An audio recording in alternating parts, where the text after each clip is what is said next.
Andrew Carpenter and Shell Ultra had a lucky escape when he nosedived into huge pressure waves below Earthquake Rapid. Fortunately, they floated clear, managed to restart the boat and finish the leg. The rapids that yesterday provided at least one clear track had become a mountain of huge pressure waves that caught many off guard. For the experienced, judging the right speed and track to take was the secret, but even some of them came unstuck.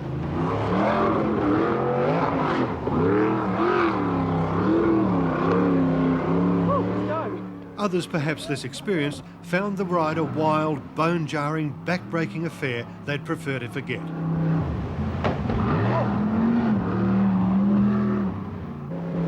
Despite an unexpected spin on Rakaia Marine Magic, Russell Gray moved up into third in C class. But there was nothing magic about it for crewman Keith Taylor.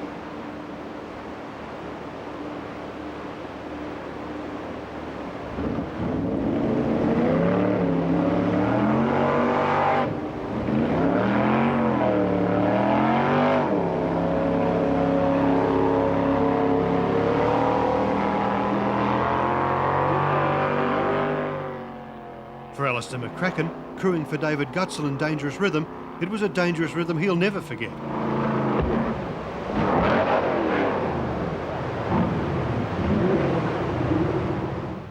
Eager not to abandon ship, Alistair hung on for dear life, doing anything required to stay in the boat and the race, even when it meant grabbing the hot exhausts.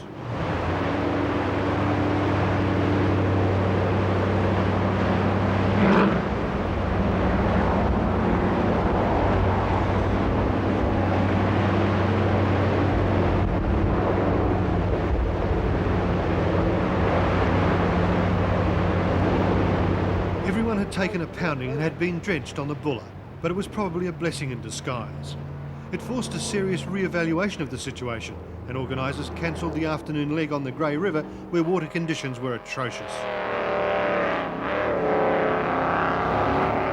After some discussion, it was decided that Taramacau was safe to race, but the start was delayed until a little later in the morning. Race controller Roger O'Sullivan used his pre-race briefing to warn drivers about what to expect, especially later in the day on the Rakaia. We've got a difficult retrieve situation at the top end. We've got a digger in there digging a pool so we can get you out of the swift water. It's very swift up there.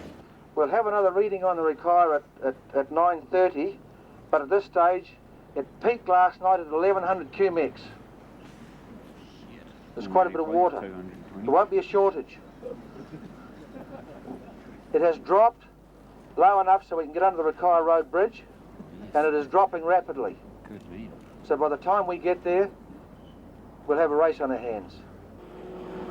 McDonald, as consistent a race leader as the West Coast weather was lousy, led off the 57 remaining starters on a rising river. Spencer and Russ King were next, followed closely by Christchurch landscape gardener Chris Goom and Gary Donathorne's Subaru. The boss had vacated the back seat and headed for Japan on business. When the boss is away, the boys will play.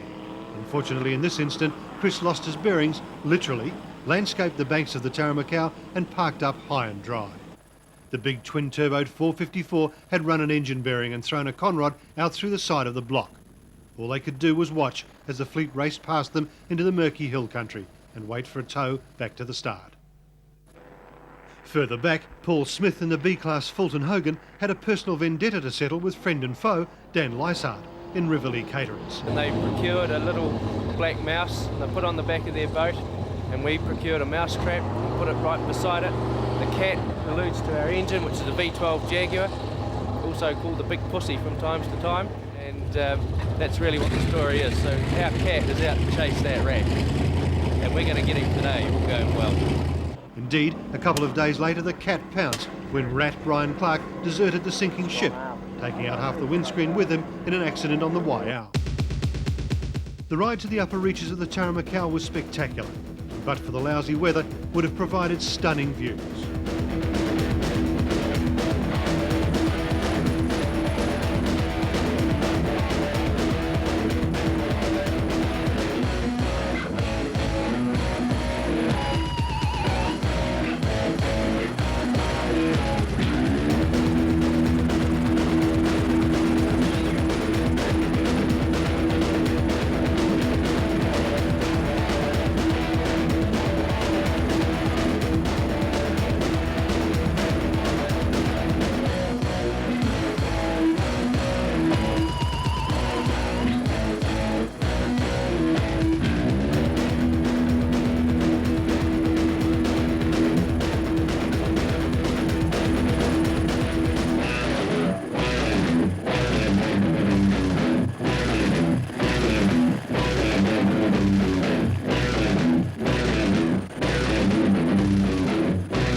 Rex Grahagan and Pump Action, who'd hauled in the D-Class frontrunners on the Buller, was now being chased hard by Ralph Brown in Southern Cross 2.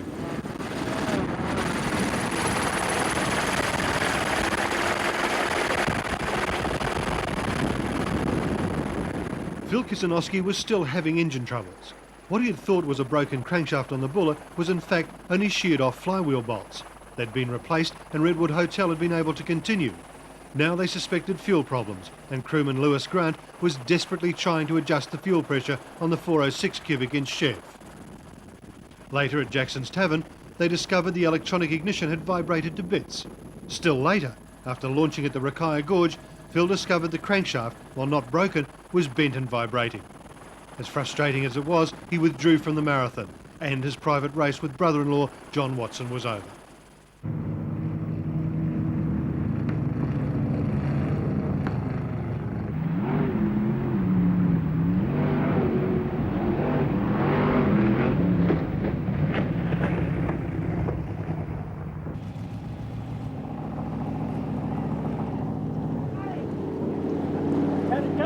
It went real well, real well. How was the river? It was a little rough, we spent a lot of time in the air. How did your boat perform? What's that? How did your boat perform? Really good, really good. We're really happy with it. We picked up another couple places. So. There was some argument about the condition of the Tarama cow, although Tony Ward had found time to take in an extra river. Oh, rough, right? First we went up the Taipo, we had to turn around and come back.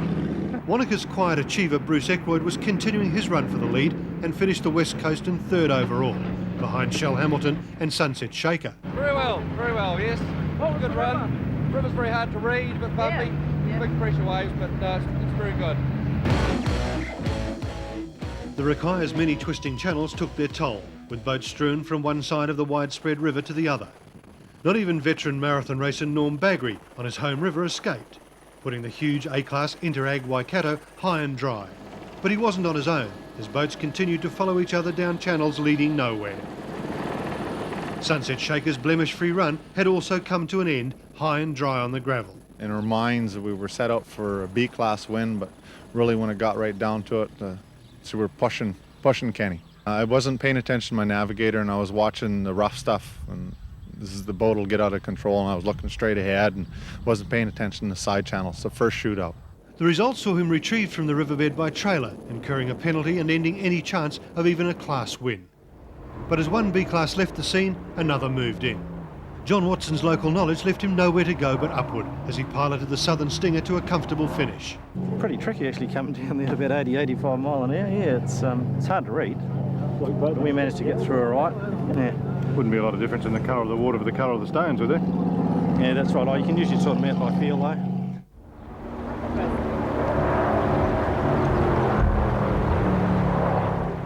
In his element on a river he grew up on, Cromie blasted AC Delco home a full minute ahead of NZ1 Shell Hamilton, on target for a predicted 7th place finish.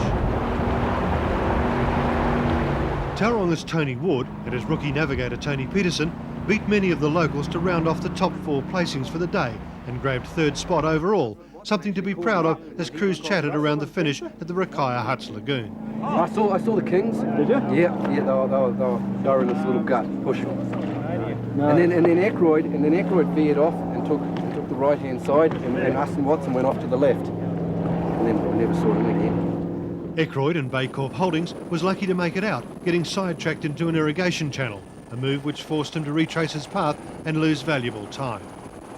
Pressure was beginning to show and the home advantage was becoming evident. Our local knowledge definitely would have been a good thing. I've boated the river 4 or 5 times and it's been racing every time.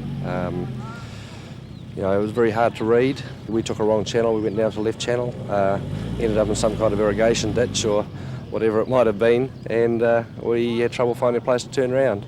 Discretion played the better part of valour for Rob Cronick, who despite taking a few unnecessary channels, approached the river cautiously and aimed to finish the leg. Natural attrition was as good a way of moving up the ladder as any, and he moved into 4th overall. Yeah, we're glad to be here. It's tough to read with being so dirty.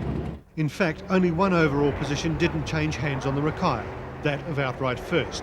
And while he had surrendered fastest time of the day to Mark Cromie, Ken McDonald wasn't letting anyone close to numero uno.